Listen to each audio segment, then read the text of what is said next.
This film ticks the boxes. If I had to make a list of all the elements a great horror film would have, it would include great gore, a great score, interesting lines of dialogue, a little bit of humor, some good camera work, and at least one smoking hot woman who gets them things out.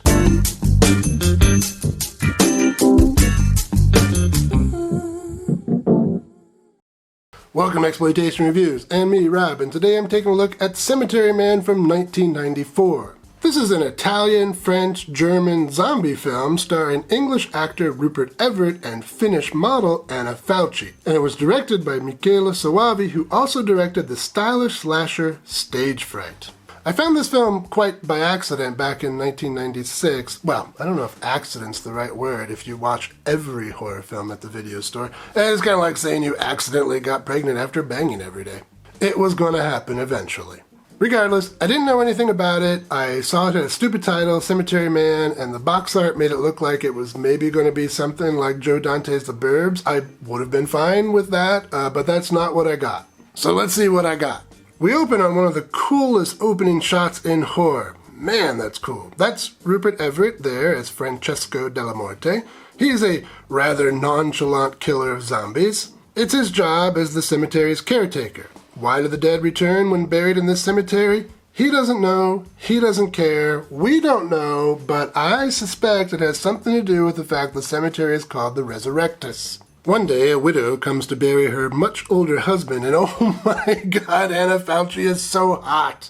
Della Morte tries to talk her up, and at first she shrugs him off, but she's intrigued when he mentions that the cemetery has a wonderful ossuary. An ossuary?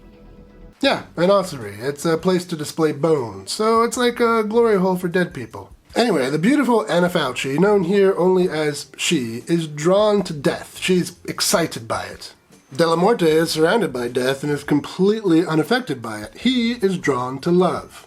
And in this house of death, the two lovers kiss. And one can't help but think of René Magritte's painting, The Lovers. Of course, here the colors are different. Della Morte wears red, the color of love, and she drapes herself in black, the color of death. The two main themes of the movie together for the first time. And as a university student, it was here that I knew this film wasn't just a silly zombie film. It is a silly zombie film, don't get me wrong, but it's not just a silly zombie film. It's a silly zombie film that is also for people who spend a significant amount of time in fine art museums and strip clubs. Anyway, our lovers don't have much time together because she dies. Della Morte's assistant, the rotund, monosyllabic simpleton Nagi, also finds love. But before Nagi can ask her out, she takes off with her boyfriend Claudio and dies, together with their friends and a whole busload of scouts. Cemetery is going to be pretty busy, but the good news is Nagi's lover will come back to him, and she's lost a lot of weight. Perhaps due to the loss of his lover, Della Morte has a kind of break with reality. He has a vision of death who tells him to leave the dead alone and start killing the living. He thinks he dreams of murdering people in town, but the next day a detective shows up and wants to ask him some questions. Even though it's pretty obvious that Della Morte is the prime suspect, at no point does the detective ever think Della Morte is the killer. That's small-town police work for you. The plot of the story takes a real turn for the crazy when the mayor's new assistant shows up, and she is the reincarnated, she. She is drawn to both Della Morte and her grave, and she doesn't know why. Will love work out this time around, or does death have other plans? That's enough out of me as far as plot goes. Let's talk some highlights. Well, this film is gorgeous. I suppose we shouldn't be too surprised since it comes to us from Michele Soavi, former assistant to both Dario Argento and Lamberto Bava. But still, gorgeous. And not only does it look great, but there's also some great visual gags. I love how the photos of she's husband change based on the conversation, from smug when she mentions what a great lover he was, to angry when she and Della Morte get frisky on his grave. It's pretty funny stuff. And beyond the look of the film, I also really like how weirdly subtextual this film is. There's a lot going on beneath the surface. I mentioned before that the main themes here are love and death, like the alternative title, Della Morte dell'Amore, but maybe even more interesting is the film's satirical critique of small-town life. We've got incompetent police. There's another maniac on the loose. He's on the 4th floor killing people. He already shot 3. You got a gun. That's good. Now you can defend yourself. arrogant local politicians, She's gone.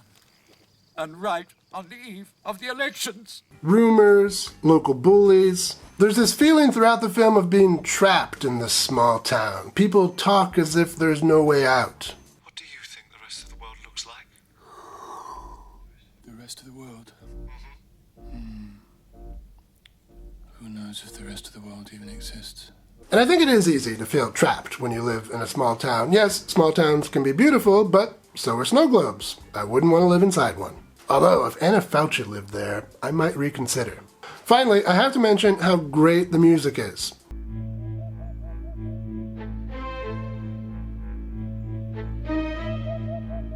Very nice.